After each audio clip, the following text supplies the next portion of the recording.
सभी छोटे बड़े श्रोताओं को सुनीता भटनागर का प्यार भरा नमस्कार।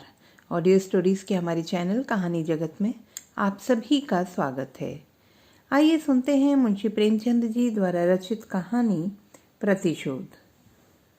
माया अपने तिमंजिले मकान की छत पर खड़ी सड़क की ओर उद्विग्न और अधीर आंखों से ताक रही थी और सोच रही थी कि वह अब तक आए क्यों नहीं।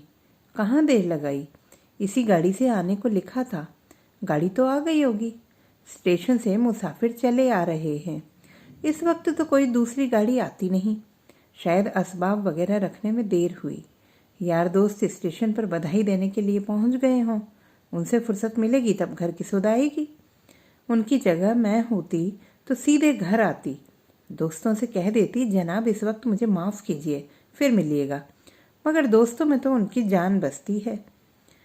मिस्टर व्यास लखनऊ के नौजवान मगर अत्यंत प्रतिष्ठित बैरिस्टरों में से हैं। 3 महीने से वह एक राजनीतिक मुकदमे की पैरवी के लिए सरकार की ओर से लाहौर गए हुए हैं।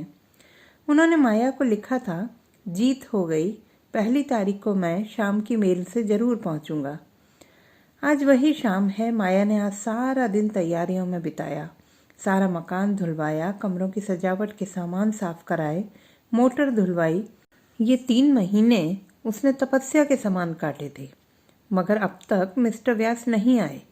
उसकी छोटी बच्ची तिलोत्तमा आकर उसके पैरों में चिमट गई और बोली, अम्मा बाबूजी कब आवेंगे? माया ने उसे गोद में उठा लिया और चूम कर बोली, आते ही होंगे बेटी, गाड़ी तो कब की आ गई। तिलोत्तमा, मेरे लिए अच्छी गुड़िया लाते होंगे। माया ने कुछ जवाब न दिया। इंतज़ार अब गुस्से में बदलता जाता था। वह सोच रही थी, जिस तरह मुझे हजरत परेशान कर रहे हैं उसी तरह मैं भी उनको परेशान करूंगी। घंटे भर तक बोलूंगी ही नहीं। आकर स्टेशन पर बैठे हुए, जलाने में उन्हें मज़ा आता है। यह उनकी पुरानी आदत है। दिल का क्या करूं? नहीं तो जी तो यही चाहता है कि जैसे मुझसे बेरुखी दिखलाते हैं उसी तरह मैं भी उनकी बात ना पूछूं। यकायक एक नौकर ने ऊपर आकर कहा, बहू जी, लाहौर से यह तार आया है। माया अंदर ही अंदर जल उठी। उसे ऐसा मालूम हुआ कि जैसे बड़े जोर की हरारत हो आई हो। बस ख्याल आया, सिवाय इसके और क्या लिखा होगा कि इस गाड़ी से ना आ सकूंगा। तार दे देना कौन मुश्किल है। मैं भी क्यों ना तार दे दूं कि 1 महीने के लिए मैके जा रही हूँ। नौकर से कहा, तार ले जाकर कमरे में मेज़ पर रख दो। मगर फिर कुछ सोच कर उसने लिफाफा ले लिया और खोला ही था कि कागज़ हाथ से छूटकर गिर पड़ा। लिखा था, मिस्टर व्यास को आज 10 बजे रात किसी बदमाश ने कत्ल कर दिया। कई महीने बीत गए मगर खूनी का अब तक पता नहीं चला। खुफिया पुलिस के अनुभवी लोग उसका सुराग लगाने की फिक्र में परेशान हैं। खूनी को गिरफ्तार करा देने वाले को 20,000 रुपये इनाम दिए जाने का ऐलान तक कर दिया गया है, मगर कोई नतीजा नहीं। जिस होटल में मिस्टर व्यास ठहरे थे उसी में 1 महीने से माया ठहरी हुई है। उस कमरे से उसे प्यार सा हो गया है। उसकी सूरत इतनी बदल गई है कि अब उसे पहचानना मुश्किल है। उसके चेहरे पर बेकसी या दर्द का पीलापन नहीं, क्रोध की गर्मी दिखलाई पड़ती है। उसकी नशीली आंखों में अब खून की प्यास है और प्रतिशोध की लपट। उसके शरीर का एक एक कण प्रतिशोध की आग से जला जा रहा है। अब यही उसके जीवन का ध्येय और यही उसके जीवन की सबसे बड़ी अभिलाषा है। उसके प्रेम की सारी निधि अब यही प्रतिशोध का आवेग है। जिस पापी ने उसके जीवन का सर्वनाश कर दिया उसे अपने सामने तड़पते देखकर ही उसकी आंखें ठंडी होंगी। खुफिया पुलिस भय और लोभ, जांच और पड़ताल से काम ले रही है। मगर माया ने अपने लक्ष्य पर पहुंचने के लिए एक दूसरा ही रास्ता अपनाया है। मिस्टर व्यास को प्रेत विद्या से लगाव था। उनकी संगति में माया ने कुछ आरंभिक अभ्यास किया था। उस वक्त उसके लिए यह एक मनोरंजन था, मगर अब यही उसके जीवन का संबल था। वह रोजाना तिलोत्तमा पर अमल करती और रोज बरोज अभ्यास बढ़ाती जाती थी। वह उस दिन का इंतजार कर रही थी जब अपने पति की आत्मा को बुलाकर उससे खूनी का सुराग लगा सकेगी। वह बड़ी लगन से, बड़ी एकाग्र चित्तता से अपने काम में व्यस्त थी। रात के 10 बज गए थे। माया ने कमरे को अंधेरा कर दिया था और तिलोत्तमा पर अभ्यास कर रही थी। यकायक उसे मालूम हुआ कि कमरे में कोई दिव्य व्यक्तित्व आया है। बुझते हुए दीपक की अंतिम झलक की तरह एक रोशनी नजर आई। माया ने पूछा, आप कौन हैं? तिलोत्तमा ने हंसकर कहा, तुम मुझे नहीं पहचानती? मैं ही तुम्हारा मनमोहन हूँ, जो दुनिया में मिस्टर व्यास के नाम से मशहूर था। आप खूब आए। मैं आपसे खूनी का नाम पूछना चाहती हूँ। उसका नाम है ईश्वरदास। कहाँ रहता है? शाहजहाँपुर। माया ने मोहल्ले का नाम, मकान का नंबर, सूरत, शक्ल सब कुछ विस्तार के साथ पूछा और कागज पर नोट कर लिया। तिलोत्तमा जरा देर में उठ बैठी। जब कमरे में फिर रोशनी हुई तो माया का मुरझाया हुआ चेहरा विजय की प्रसन्नता से चमक रहा था। उसके शरीर में एक नया जोश लहरें मार रहा था कि जैसे प्यास से मरते हुए मुसाफिर को पानी मिल गया हो। उसी रात को माया ने लाहौर से शाहजहाँपुर जाने का इरादा कर लिया। रात का वक्त था। पंजाब मेल बड़ी तेजी से अंधेरे को चीरती हुई चली जा रही थी। माया एक सेकंड क्लास के कमरे में बैठी हुई सोच रही थी कि शाहजहाँपुर में कहाँ ठहरेगी, कैसे ईश्वरदास का मकान तलाश करेगी और कैसे उससे खून का बदला लेगी। उसके बगल में तिलोत्तमा बेखबर सो रही थी। सामने ऊपर के बर्थ पर एक आदमी नींद में गाफिल पड़ा हुआ था। यकायक गाड़ी का कमरा खुला और दो आदमी कोट पतलून पहने हुए कमरे में दाखिल हुए। दोनों अंग्रेज थे। एक माया की तरफ बैठा और दूसरा दूसरी तरफ। माया सिमट कर बैठ गई। इन आदमियों का यूं बैठना उसे बहुत बुरा मालूम हुआ। वह कहना चाहती थी कि आप लोग दूसरी तरफ बैठें, पर वही औरत जो खून का बदला लेने जा रही थी, सामने यह खतरा देखकर कांप उठी। वह दोनों शैतान उसे सिमटते देखकर और भी करीब आ गए। माया अब वहां न बैठी रह सकी। वह उठकर दूसरे बर्थ पर जाना चाहती थी कि उनमें से एक ने उसका हाथ पकड़ लिया। माया ने जोर से हाथ छुड़ाने की कोशिश करके कहा, तुम्हारी शामत तो नहीं आई है? छोड़ दो मेरा हाथ, सुअर। इस पर दूसरे आदमी ने उठकर माया को सीने से लिपटा लिया और लड़खड़ाती हुई जुबान से बोला, वेल, हम तुमको बहुत सा रुपया देगा। माया ने उसे सारी ताकत से ढकेलने की कोशिश करते हुए कहा, हट जा हरामजादे, वरना अभी तेरा सिर तोड़ दूंगी। दूसरा आदमी भी उठ खड़ा हुआ और दोनों मिलकर माया को बर्थ पर लिटाने की कोशिश करने लगे। यकायक यह खटपट सुनकर ऊपर के बर्थ पर सोया हुआ आदमी चौंका और उन बदमाशों की हरकत देखकर ऊपर से कूद पड़ा। दोनों गोरे उसे देखकर माया को छोड़ उसकी तरफ झपटे और उसे घूंसे मारने लगे। दोनों उस पर ताबड़तोड़ हमला कर रहे थे और वह हाथों से अपने को बचा रहा था। उसे वार करने का कोई मौका न मिलता था। यकायक उसने उचक कर अपने बिस्तर में से एक छुरा निकाल लिया और आस्तीन में समेट कर बोला, तुम दोनों अगर अभी बाहर न चले गए तो मैं एक को भी जीता न छोड़ूंगा। दोनों गोरे छुरा देखकर डरे, मगर वह भी निहत्ते न थे। एक ने जेब से रिवॉल्वर निकाल लिया और उसकी नली उस आदमी की तरफ करके बोला, निकल जाओ रास्कल। माया थर थर कांप रही थी कि न जाने क्या आफत आने वाली है, मगर खतरा हमारी छिपी हुई हिम्मतों की कुंजी है। खतरे में पड़कर हम भय की सीमाओं से आगे बढ़ जाते हैं और कुछ कर गुजरते हैं जिस पर हमें खुद भी हैरत होती है। वही माया जो अब तक थर थर कांप रही थी, बिल्ली की तरह कूदकर उस गोरे की तरफ लपकी और उसके हाथ से रिवॉल्वर खींचकर गाड़ी के नीचे फेंक दिया। गोरे ने खिसियाकर माया को दांत से काटना चाहा, मगर माया ने जल्दी से हाथ खींच लिया और खतरे की जंजीर के पास जाकर उसे जोर से खींचा। दूसरा गोरा अब तक किनारे खड़ा था। उसके पास कोई हथियार न था, इसलिए वह छुरी के सामने न आना चाहता था। जब उसने देखा कि माया ने जंजीर खींच ली तो भीतर का दरवाज़ा खोलकर भागा। उसका साथी भी उसके पीछे पीछे भागा। चलते चलते छुरी वाले आदमी ने उसे इतने जोर से धक्का दिया कि वह मुंह के बल गिर पड़ा। फिर तो उसने इतनी ठोकरें, इतनी लातें और इतने घूंसे जमाए कि उसके मुंह से खून निकल पड़ा। इतने में गाड़ी रुक गई और गार्ड लालटेन लिए आता दिखाई दिया, मगर वह दोनों शैतान गाड़ी को रुकते देखकर बेतहाशा नीचे कूद पड़े। उस अंधेरे में न जाने कहाँ खो गए। गार्ड ने भी ज्यादा छानबीन न की और करता भी तो उस अंधेरे में पता लगाना मुश्किल था। दोनों तरफ खड्ड थे, शायद किसी नदी के पास थे। वहां 200 आदमी भी उस वक्त बड़ी आसानी से छिप सकते थे। 10 मिनट तक गाड़ी खड़ी रही, फिर चल पड़ी। माया ने मुक्ति की सांस लेकर कहा, आप आज ना होते तो ईश्वर ही जाने मेरा क्या हाल होता। आपको कहीं चोट तो नहीं आई? उस आदमी ने छुरे को जेब में रखते हुए कहा, बिल्कुल नहीं, मैं ऐसा बेसुध सोया हुआ था कि उन बदमाशों के आने की खबर ही न हुई, वरना मैंने उन्हें अंदर पाँव ही न रखने दिया होता। अगले स्टेशन पर रिपोर्ट करूँगा। माया, जी नहीं, खामखा की बदनामी और परेशानी होगी। रिपोर्ट करने से कोई फ़ायदा नहीं। ईश्वर ने आज मेरी आबरू रख ली। मेरा कलेजा अभी तक धड़ धड़ कर रहा है। आप कहाँ तक चलेंगे? मुझे शाहजहाँपुर जाना है। वहीं तक तो मुझे भी जाना है। शुभ नाम क्या है?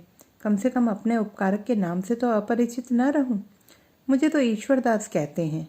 माया का कलेजा धक से रह गया। जरूर यह वही खूनी है जिसकी शक्ल सूरत भी वही है जो उसे बतलाई गई थी। उसने डरते डरते पूछा, आपका मकान किस मोहल्ले में है? डैश में रहता हूँ। माया का दिल बैठ गया। उसने खिड़की से सिर बाहर निकाल कर एक लंबी सांस ली। हाय, खूनी मिला भी तो इस हालत में जब वह उसके एहसान के बोझ से दबी हुई है। क्या वह उस आदमी को खंजर का निशाना बना सकती है जिसने बगैर किसी परिचय के सिर्फ हमदर्दी के जोश में ऐसे गाढ़े वक्त में उसकी मदद की? जान पर खेल गया। वह एक अजीब उलझन में पड़ गई। उसने उसके चेहरे की तरफ देखा। शराफत झलक रही थी। ऐसा आदमी खून कर सकता है, इसमें उसे संदेह था।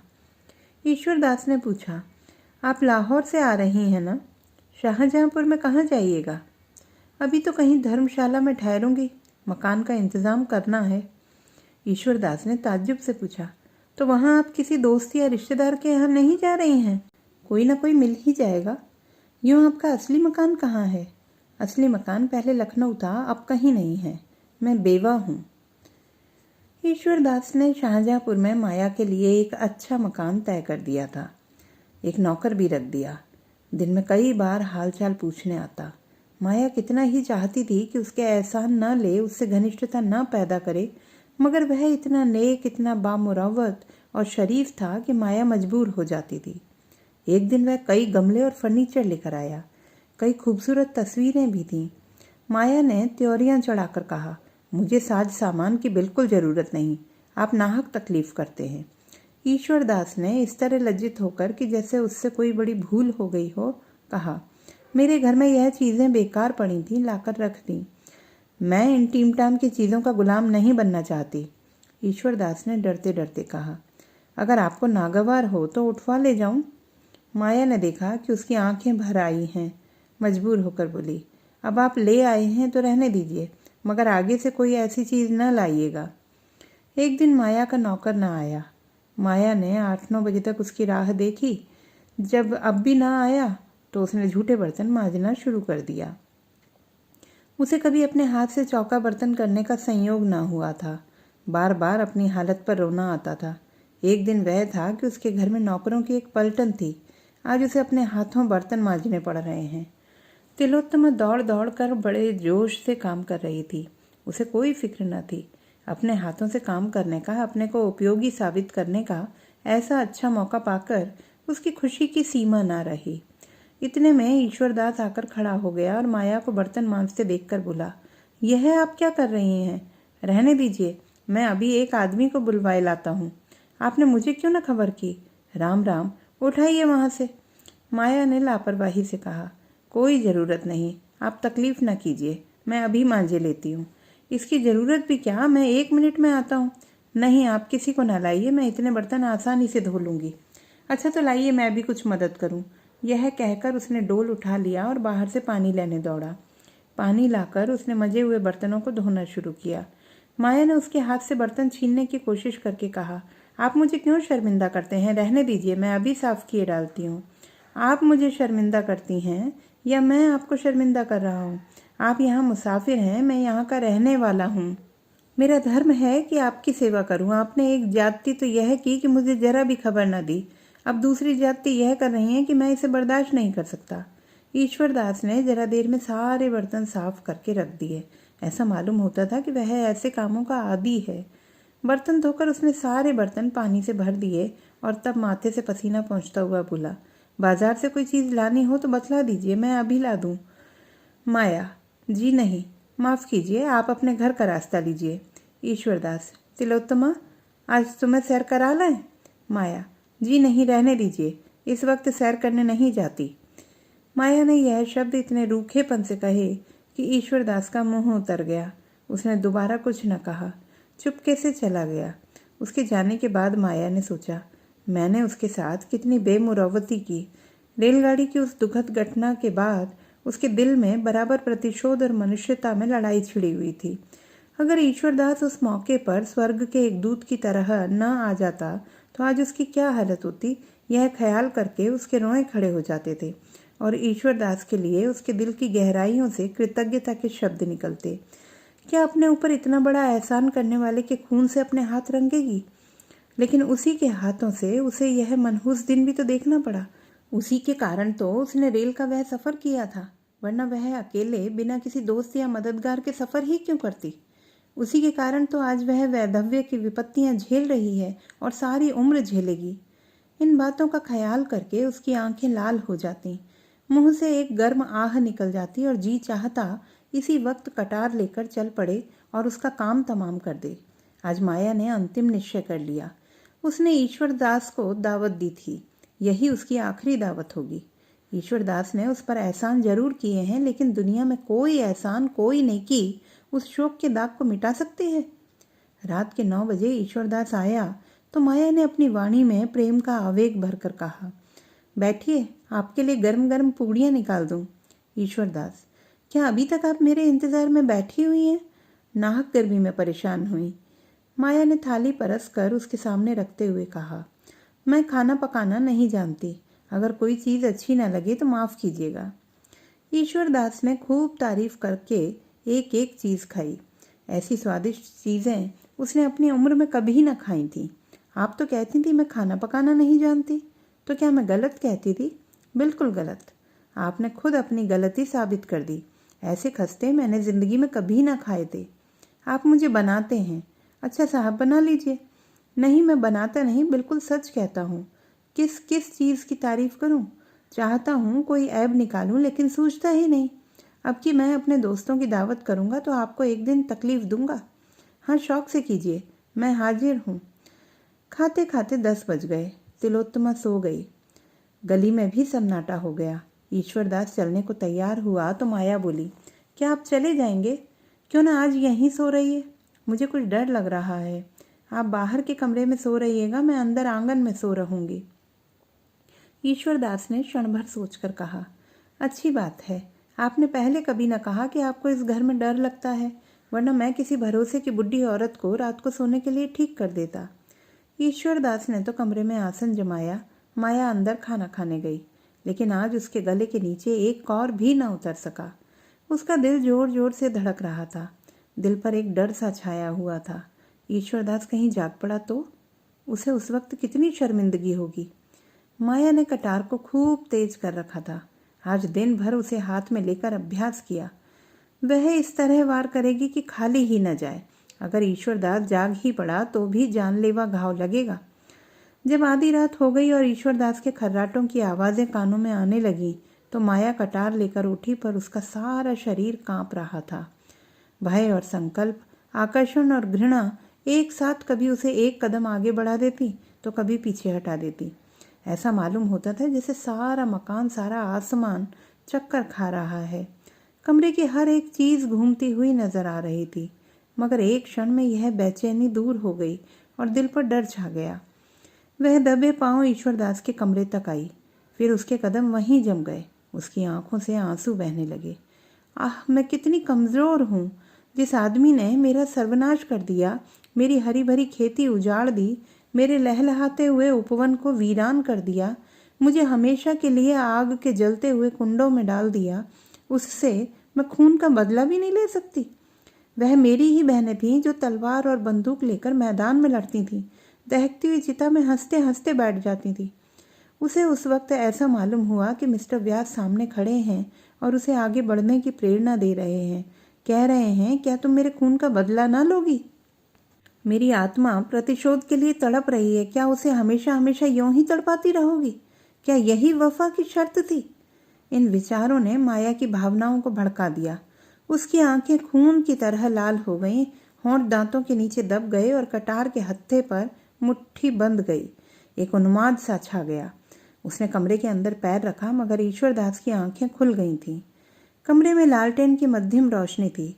माया की आहट पाकर वह चौंका और सिर उठाकर देखा तो खून सर्द हो गया।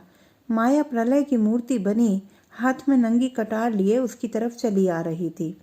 वह चारपाई से उठकर खड़ा हो गया और घबराकर बोला, क्या है बहन, यह कटार क्यों लिए हुए हो? माया ने कहा, यह कटार तुम्हारे खून की प्यासी है क्योंकि तुमने मेरे पति का खून किया है। ईश्वरदास का चेहरा पीला पड़ गया। बोला, मैंने? हाँ तुमने। तुम ही ने लाहौर में मेरे पति की हत्या की जब वे एक मुकदमे की पैरवी करने गए थे। क्या तुम इससे इनकार कर सकते हो? मेरे पति की आत्मा ने खुद तुम्हारा पता बतलाया है। तो तुम मिस्टर व्यास की बीवी हो? हाँ, मैं उनकी बदनसीब बीवी हूँ और तुम मेरा सुहाग लूटने वाले हो। तुमने मेरे ऊपर एहसान किए हैं, लेकिन एहसानों के बदले मेरे दिल की आग नहीं बुझ सकती, वह तुम्हारे खून से ही बुझेगी। ईश्वरदास ने माया की ओर याचना भरी आंखों से देखकर कहा, अगर आपका यही फैसला है तो लीजिए, यह सर हाजिर है। अगर मेरे खून से आपके दिल की आग बुझ जाए तो मैं खुद उसे आपके कदमों पर गिरा दूंगा। लेकिन जिस तरह आप मेरे खून से अपनी तलवार की प्यास बुझाना अपना धर्म समझती हैं, उसी तरह मैंने भी मिस्टर व्यास को कत्ल करना अपना धर्म समझा। आपको मालूम है, वह एक राजनीतिक मुकदमे की पैरवी करने लाहौर गए थे, लेकिन मिस्टर व्यास ने जिस तरह अपनी ऊंची कानूनी लियाकत का इस्तेमाल किया, पुलिस को झूठी शहादतों के लिए तैयार करने में जिस तरह मदद दी, जिस बेरहमी और बेदर्दी से बेकस और ज़्यादा बेगुनाह नौजवानों को तबाह किया, उसे मैं सह न सकता था। उन दिनों अदालत में तमाशाइयों की बेइंतहा भीड़ रहती थी। सभी अदालत से मिस्टर व्यास को कोसते हुए जाते थे। मैं तो मुकदमे की हकीकत को जानता हूँ, इसलिए मेरी अंतरात्मा सिर्फ कोसने और गालियां देने से शांत ना हो सकती थी। मैं आपसे क्या कहूँ? मिस्टर व्यास ने आंख खोलकर समझबूझकर झूठ को सच साबित किया और कितने ही घरानों को बेचिराग कर दिया। आज कितनी माएं अपने बेटों के लिए खून के आंसू रो रही हैं, कितनी ही औरतें रंडापे की आग में जल रही हैं। पुलिस कितनी ही ज्यादतियां करे, हम परवाह नहीं करते। पुलिस से हम इसके सिवा और उम्मीद ही नहीं रखते। उनमें ज्यादातर जाहिल शोहदे लुच्चे भरे हुए हैं। सरकार ने इस महकमे को कायम ही इसीलिए किया है कि वह रियाया को तंग करे। मगर वकीलों से हम इंसाफ की उम्मीद रखते हैं, हम उनकी इज्जत करते हैं। वे उच्च कोटि के पढ़े लिखे सजग लोग होते हैं। जब ऐसे आदमियों को हम पुलिस के हाथों की कठपुतली बना हुआ देखते हैं तो हमारे क्रोध की सीमा नहीं रहती। मैं मिस्टर व्यास का प्रशंसक था, मगर जब मैंने उन्हें बेगुनाह मुलजिमों से जबरन जुर्म का इकबाल कराते देखा तो मुझे उनसे नफरत हो गई। गरीब मुलजिम रात दिन उल्टे लटकाए जाते थे सिर्फ इसलिए कि वह अपना जुर्म, जो उन्होंने कभी किया ही नहीं, इकबाल कर लें। उनकी नाक में लाल मिर्च का धुआं डाला जाता था। मिस्टर व्यास यह सारी जातियां सिर्फ अपनी आंखों से देखते ही नहीं थे, बल्कि उन्हीं के इशारे पर वह की जाती थी। माया के चेहरे की कठोरता जाती रही, उसकी जगह जायज गुस्से की गर्मी पैदा हुई। बोली, इसका आपके पास कोई सबूत है कि उन्होंने मुलजिमों पर ऐसी सख्तियां की? यह सारी बातें आमतौर पर मशहूर थीं, लाहौर का बच्चा बच्चा जानता है। मैंने खुद अपनी आंखों से देखी, इसके सिवा मैं और क्या सबूत दे सकता हूँ? उन बेचारों का बस इतना कसूर था कि वह हिंदुस्तान के सच्चे दोस्त थे। अपना सारा वक्त प्रजा की शिक्षा और सेवा में खर्च करते थे, भूखे रहते थे, प्रजा पर पुलिस हुक्काम की सख्तियां ना होने देते थे। यही उनका गुनाह था और इसी गुनाह की सजा दिलाने में मिस्टर व्यास पुलिस के दाहिने हाथ बने हुए थे। माया के हाथ से खंजर गिर पड़ा, उसकी आंखों में आंसू भर आए। बोली, मुझे ना मालूम था कि वे ऐसी हरकतें भी कर सकते हैं। ईश्वरदास ने कहा, यह न समझिए कि मैं आपकी तलवार से डरकर वकील साहब पर झूठे इल्जाम लगा रहा हूँ। मैंने कभी जिंदगी की परवाह नहीं की। मेरे लिए कौन रोने वाला बैठा हुआ है जिसके लिए जिंदगी की परवाह करूं? अगर आप समझती हैं कि मैंने अनुचित हत्या की है तो आप इस तलवार को उठाकर इस जिंदगी का खात्मा कर दीजिए। मैं जरा भी न झिझकूंगा। अगर आप तलवार ना उठा सकें तो पुलिस को खबर कर दीजिए, वह बड़ी आसानी से मुझे दुनिया से रुखसत कर सकती है। सबूत मिल जाना मुश्किल ना होगा। मैं खुद पुलिस के सामने जुर्म का इकबाल कर लेता, मगर मैं इसे जुर्म नहीं समझता। अगर एक जान से सैकड़ों जानें बच जाएं तो वह खून नहीं है। मैं सिर्फ इसलिए जिंदा रहना चाहता हूँ कि शायद किसी ऐसे ही मौके पर मेरी फिर जरूरत पड़े। माया ने रोते हुए कहा, अगर तुम्हारा बयान सही है तो मैं अपना खून माफ करती हूँ। तुमने जो किया, अच्छा किया या बेजा किया, इसका फैसला ईश्वर करेंगे। तुमसे मेरी प्रार्थना है कि मेरे पति के हाथों जो घर तबाह हुए हैं उनका मुझे पता बतला दो, शायद मैं उनकी कुछ सेवा कर सकूं। तो दोस्तों ये थी हमारी आज की कहानी। आपको कैसी लगी कमेंट बॉक्स में लिखना ना भूलें। चैनल को सब्सक्राइब करें, लाइक करें और मित्रों के साथ शेयर करें। दोस्तों यदि आप कविताएं पढ़ने के शौकीन हैं तो मेरा प्रथम काव्य संग्रह है स्पंदन पढ़ना ना भूलें। यह अमेज़न किंडल पर ई बुक के रूप में उपलब्ध है।